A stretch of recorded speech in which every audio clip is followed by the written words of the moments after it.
Welcome back, everybody. Today we're going over this little beauty right here. This is the Henry all-weather big boy. This one's chambered in 357 Magnum, but they do come in several other calibers. So they come in 44 Magnum as well as 45 long Colt. So for the longest time, the all-weather rifles, which we have another one right here next to me, only came in the rifle calibers that Henry was offering. So 30-30 and 45-70. However, this year, 2017, they rolled these out in pistol caliber cartridges, so the ones we just mentioned, and I really like that because I am, generally speaking, not easy on guns. I tend to be relatively hard on them, and this finish, which is a matte hard chrome finish, is very durable, very corrosion resistant, very weather resistant, and I don't have to worry about it like I do with some of my prettier Henrys in terms of actually making sure I wipe all the fingerprints and all that stuff off.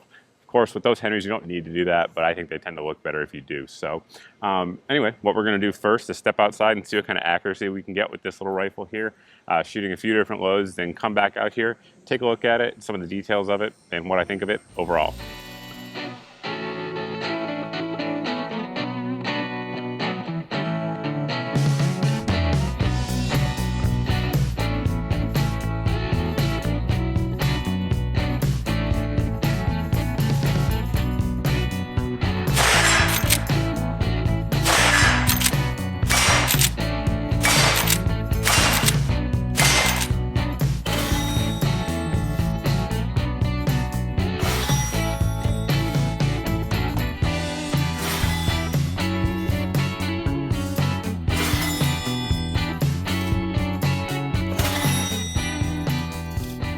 Now we're going to see how accurate this little rifle is. So in the rifle right now, we have two different loads.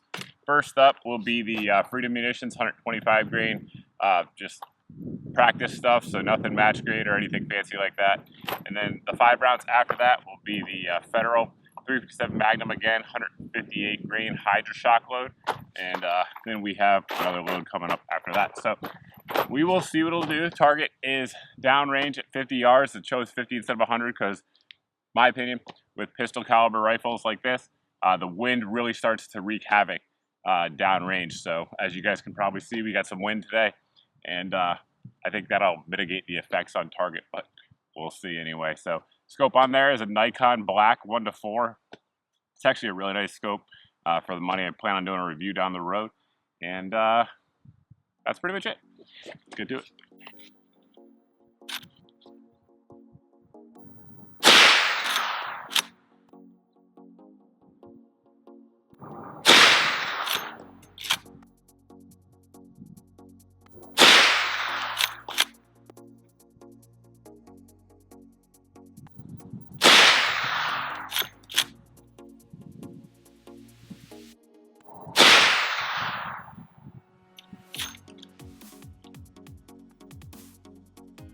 Interesting. All right, next load up will be the 158 grain Federal Hydra shocks.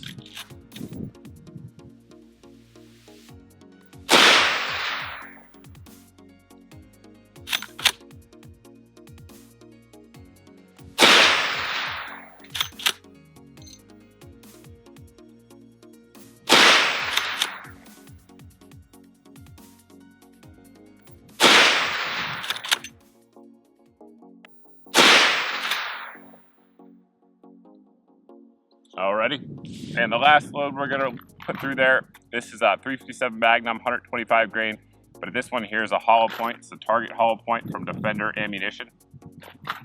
This is actually the first time I'm ever gonna use any loads from them, so we will see how it does. I also don't know how to open this box. Figured it out. All right, so we should go over the loading procedures now. So since we have to reload anyway, we have the rifle's empty.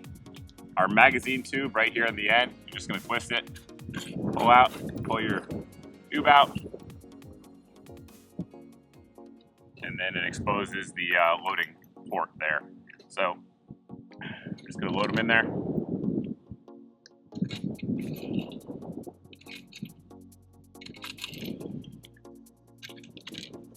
Like so. I think that was 5 rounds, let's hope.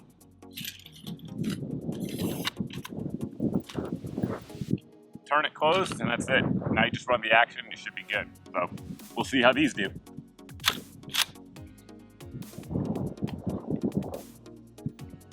That wind is picking up.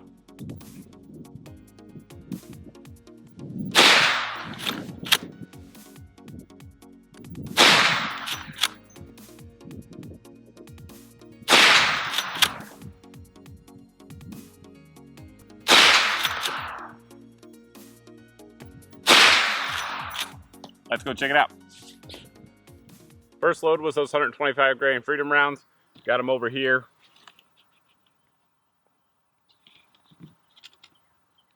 Center to center, we're right at 3 inches on the dot. Moved over to the Federal load, 158, so a little bit heavier stuff.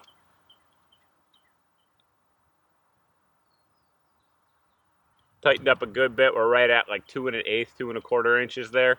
And then the Defender, again, 125 grain load. Right at 3.5. I suspect, just from this little sample size here, that this rifle just prefers heavier loads. So every rifle's different. That's why it's important to test it out. Those 225 grain loads had a little bit better, broader spread rather, and it tightened it up with 158 grains. So that's why it's important to always test your rifle with the ammo you're going to use hunting. So that's not too bad though. 2-inch group, 50 yards, 4-power scope in the wind. Certainly good enough for most self-defense or even hunting scenarios. Getting into the details, we'll start out here on the end of the rifle and sort of work our way back. So we do have the magazine loader here, and with 357 Magnum it takes 10 rounds, and you can add a couple extra in there if you use 38 Special. This one here is nice and snug, and of course load from the bottom here like you guys saw during the accuracy test. Spring loaded, so you kind of got to work it in place, and it has a nice knurled end cap to give you some gripping surface when you're putting that torque on it. Now the barrel itself is 20 inches long. That twist rate's right here on the bottom of your screen, and this comes with semi buckhorn sights on the rear, and then also a brass bead up front. Now I went ahead and purchased some True Glow sights for it. These are straight fiber optic sights, and again, we'll put a link for those down below. Like I mentioned earlier at the beginning of the video, I tend not to be easy on my rifles, and I actually broke part of the front sight off. I debated just putting a new rod in there for this video because it does come with replacements, but I didn't. I just wanted to kind of show that even though it's broken, it still works. It's still hanging in there just fine. Of course, after this video, I will go ahead and replace that, but I really do like those fiber optic sights. These here have a green rear and a red front, and they're very easy to pick up. Now, the factory ones, which are semi buckhorn sights, they work fine. I've used them in many videos, including this one. You guys are going to see me shooting with those throughout parts of the video. But for a lot of people, these fiber optic sights are just kind of easier to pick up, particularly with older folks who have aging eyes or some type of trouble rather picking up the front sight. I really do think those fiber optics are an advantage there, and especially for the price. They're relatively inexpensive, which is nice. But of course, the semi buckhorn, like I said, work fine as well. Moving back to the receiver, it does have a full tang that goes all the way back here into the stock, which you guys can see. It also is drilled and tapped for scope mounts. It takes Weaver mounts, which is nice because they're available pretty much everywhere and they're really inexpensive. Most of your local gun shops will carry them, but if not, of course, they're online, and we'll post a link down below for that. Has a nice matte chrome finish, just like the barrel and the magazine tube that you guys saw earlier. It's relatively easy to take apart and clean. I need to do a video on that one of these days, kind of showing you guys how to do that. But I do like the scopes on there, the low power variable. I know a lot of people think it's sort of a sin to put a scope on a lever gun, but if you want to hit what you're shooting at distance, particularly with a rifle like this and 357 Magnum, which is capable of taking larger game at some distance, it obviously is an advantage for you as the shooter. So the action, just like all Henrys, is super smooth. You're never going to hear a complaint about that. I have plenty of Henrys, they're all that way. It has the small lever here versus their large lever. They do make a large looped one for glove shooting. I personally prefer this one. It seems more responsive to me, I guess you could say, when I run the lever. I don't really like the large one. I do have a couple rifles with it, but my preference is the small, of course. Moving back to the stock, they are made from all-American walnut. Both the stock and the grip up front are made of that, and then it has a polyurethane finish that's on there, and it's not just a finish, it actually sort of impregnates the wood and it has that nice black look, which is going to make it weather resistant. So again, it's the all-weather, so you can be out there in the rain. It's not going to swell up on you. It's not going to give you any problems. You don't have to worry about drying it out when you get back due to that finish, so that's certainly a good thing as well. We do have a sling swivel down here on the stock and also one up here on the handguard retainer. You can use it as a bipod mount if you want. I did that, of course, with some social media pictures, and folks got really upset about it. But at some point, we have to have a little fun with this stuff, guys.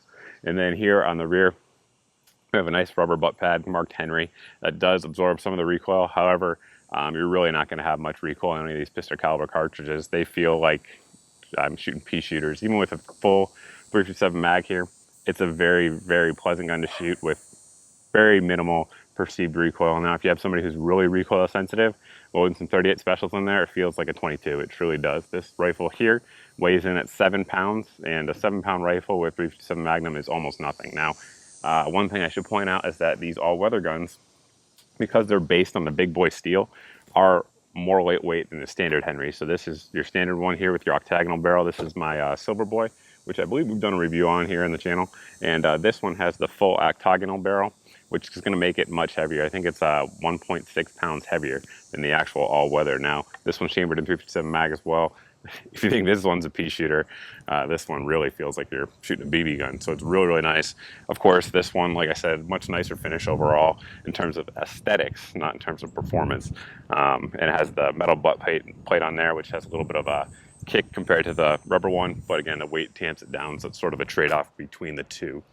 Overall, I've been really happy with the rifle. The fit and finish is great, as you'd expect from Henry. I really like the hard chrome. That one really sells me on it. And I like the impregnated wood here as well. I think it looks good, and it's also very functional. Action's good.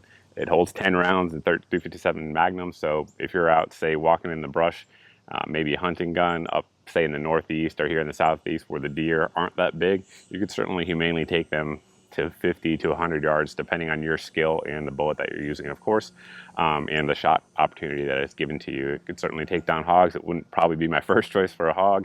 Hogs tend to be pretty thick, and something like this here in 30-30 would probably be a better option for that, at least in my opinion. But it could do a lot. I mean, for folks that live in band states, I don't think it would be a bad home defense gun either. Some of you guys are so limited to what you can actually use.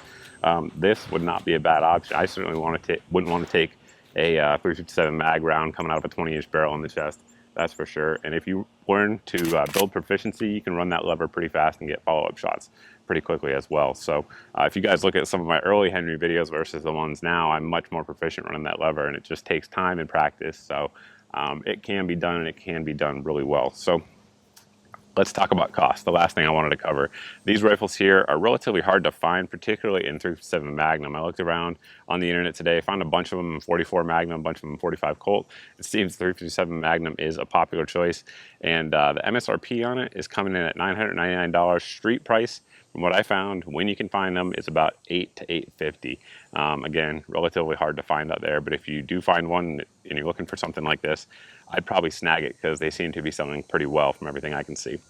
That's pretty much it for the review, guys. If you have any questions, you can always post down below in the comments section. You can also post over at my Facebook page. As always, that is generally the best place to get in touch with me because I see the comments over there and the messages a little bit more than I do here on YouTube. So thanks for watching. As always, thanks for subscribing. If you guys aren't subscribed to the channel and you like what you see here in this video, please go ahead and hit that subscribe button, and we'll see you guys in the next video.